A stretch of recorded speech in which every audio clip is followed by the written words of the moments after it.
Sanibonani, welcome back to my channel. Welcome back to enye video. Ngiyabonga kakhulu for coming. Akhohlwa subscribe, like video, share video. So now you guys, I want to talk about le ndaba ka TikTok etrendayo nowadays. Kune drama eningi ka TikTok, nguDominic, nguGogo Skhotheni, nguPhiwe, kuningi kuyaliwa up and down. Angazi Gogo Skhotheni naphiwe naba ne podcast enakhuluma ngoDominic zonke ezakhulunywa ke lapha na Dominic azangazithanda. It's just been a whole lot isuke idlulile nje sibhizi ingxabano kaGogo Skhotheni noDominic no Phiwe kuningi nje bafethu, and then abantu on TikTok ba busy nje ngamatsotso abo nama opinions. I saw even uSomizi useyawakhala naye wathi hayi yabona ke nowadays ka TikTok hayi cha ngeke sikhathele bafethu, kanti nje abantu bavukela ka TikTok beyolwa njalo nje umuntu mayicanga ka TikTok ukuyoliwa nje ka TikTok kuyaliwa. Ukhona umuntu wakwathi yazika TikTok ngathi akukho umuntu ozwana nomunye. It's always fighting and fighting ka TikTok. Umuntu nje ayenza ivideo kuzaba khona ozoyistitcha amngenele, kube khona ozoyistitcha amngenele, ata istitchile lwana munye naye ayoyistitcha amngenele. Yizimpi zodwa when it comes to TikTok. Ngazi TikTok i-app enjani bafowethu. So nowadays it is Gogo Skhotheni versus Phiwe versus Dominic. Ngizozama ukuthi ndilethele wonke lawo ma clips ayizimpi zabo ke bafowethu, just in case awukho ka TikTok kuningi nje lapha. uDominic ufila ngathi uyabhulisha, kodwa uDominic phela nguye ohlala ebhulisha abantu.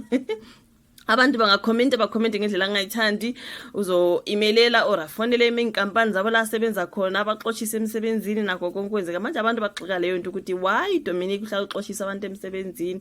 uDominic uthi ayibo basuke bengibhulisha phela ma-commentile waba homophobic and whatever, for me I'm being bullied. Abantu bethi ayibo Dominic nguwe oyibhuli. It's a whole lot kuningi. So I think bebe-close, bebesondelene uDominic noPhiwe, bebesondelene uDominic noGogo Skhotheni. So manje sekungathi ke manje kuya kubamba kuyeka mntaka babo ngathi uDominic seka block uGogo Skhotheni wa block uPhiwe, sekuzi ingxabano ubano wrong ubano right ubano 10 ubano wangathini ngomunye. It's just a whole lot. Ngizonilethela lawo ma video just in case awukho ka TikTok idrama yonke ya Gogo Skhotheni versus Phiwe versus Dominic. Abantu bakhuluma ngana you did something that I didn't do anything in. Because now you're making it seem like ngiqale into ukuthi abantu bakhuluma ngani yakho. Yes, you did that. You gave them a platform, Mzala kwahlekwa kwaba mnandi kwakhulunywa. Mzala, if abantu bagiftayo bayakutshela abantu ukuthi mamela labantu abagiftayo, they don't gift you because they just wanted to prove a point kulo muntu lo. So then you hear a background story ukuthi inkinga yini. Don't you think ukuthi wena you may have opened up a platform ukuthi abantu bazongizwisa ubuhlungu without you knowing? Keyword, I did not know. The difference is you knew. Yes. Angithi manje Dominic, angithi now bosoyazi problem.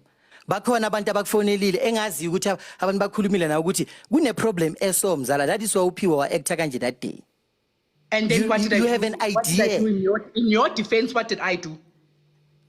Angazi. Do I know that? The moment do I know that? When wangitshela ngaleyo nkinga leyo ngabablock ayikho noyedwa mina and abangani bakho labo ubuxabana nabo mina I don't know. Dominic mamela, if awuyikhona ukuyibona into wrong right now kule situation le, I understand. Let's move on kuyo. I will never ngitreke omunye umuntu ngepurpose ukuthi ngimzwise ubuhlungu. Content yami it's funny. Content yami when people ngani Phiwe, I've said what I need to say. I said it in front of you. Nasemini, you were okay with the conversation. Even Nasemini saying, if this requires a phone call, Phiwe, I will do a phone call and discuss it privately. But angazi kuba lo sekulayithe umlilo. But anyeke congratulations. Anyeke uyidiscuss private.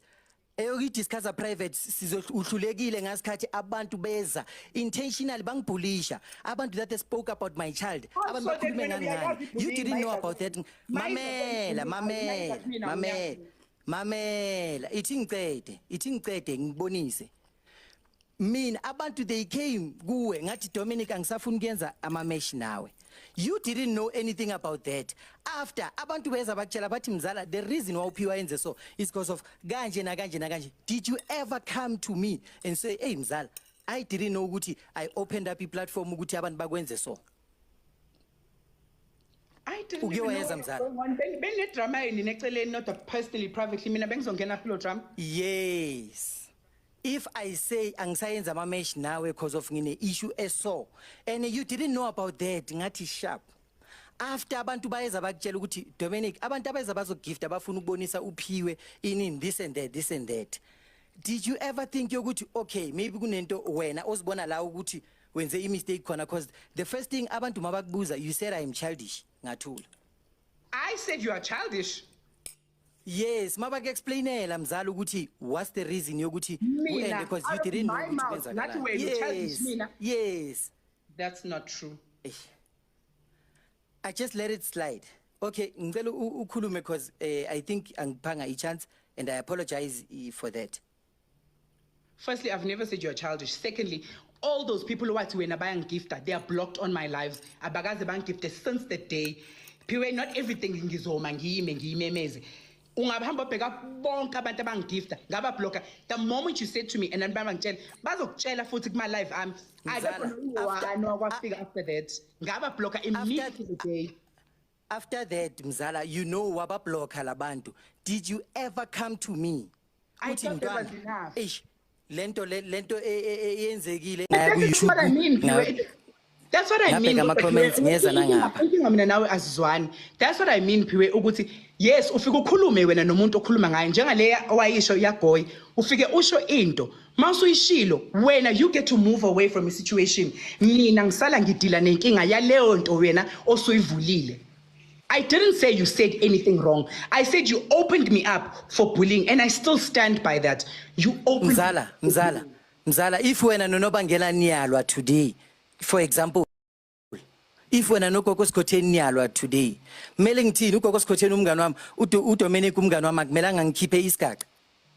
Number 2, even though umamela isigaqa whatever engidropa mzala, ezinye amanga lapha it's just jokes. You didn't have a problem. You didn't mamela. You didn't have a problem mina mangenza. You didn't have a problem mina mangenza lawo majoke ngononi. When you were winning ngaleso sikhathi. Ngene problem nawe ayinami mina ngihlangana naphi nononi. Yes, when I come back ngabuya futhi ngayenza ama video kanoni when she had came back bongakazi ube ne problem. Ngizohlangana naphi mina nononi ngoba phela unoni maye nenkinga kumele eze kuwena azokutshela ukuthi Phiwe kunenkinga. Mina ngihlangana naphi nononi ngirepresent unonini. Mamela ngithi wena angikhulumi ngomzala ngithi njengoba bengikhuluma ngaye and I was on your side. Dominic mongabheka ama video engiwayenzayo wonke mfethu ngiba biased ngiba esayidini lakho noma zikukhalela. I'll be honest with you noma umuntu angasha iresponse zakukhalela mzala sometimes ngicela umamela ama video wami wonke kuyazwakala ukuthi mina nawe sinaleyo friendship unlike umuntu engamlandeli esingafolwana enganandaba naye ngimamela ngihamba ngaye phansi mzala. But wena njengoba ngazi ukuthi we have that thing mfethu mzala ithi ngitshele something kunabantu abazothatha indaba bafuna ukuthi bayibhoyile ukuze sifike la silwe. Ngento engekho mzala, I've been doing this content for years.